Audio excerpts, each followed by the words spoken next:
doctors, many of whom have appeared on this very show, say they are fed up now. So would Republicans be in favor of a card that says, I didn't get the shot, so if I get sick, don't treat me, almost like a DNR or do not resuscitate card?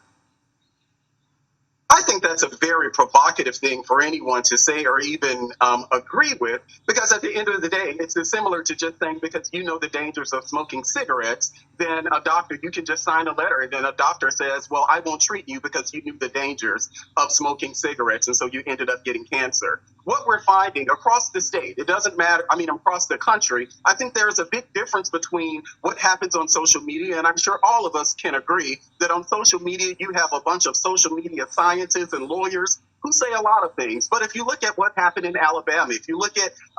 Utah, even if you look in places like Ohio, governors have actually been providing incentives for their population to actually get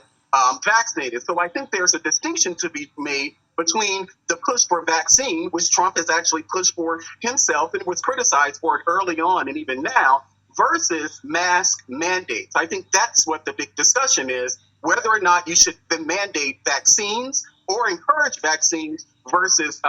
mask mandates. And for the most part, that's what most Republicans are pushing back against, is the mask mandate as opposed to the vaccine itself, because I said there are countless cases around the country of GOP governors in providing incentives, even in my home state of Mississippi, providing incentives for people to actually get vaccinated. So I do think that there's a big distinction, but the Miami-Dade, that's a very big issue because Miami-Dade happens to be one of the largest one of the biggest cities with the largest percentages of Black people in the entire country. So that is something that we need to take seriously because remember, our vaccine hesitancy preceded politics. It goes back from a very historical point of view when it comes to the Black community and our hesitance to even trust vaccines.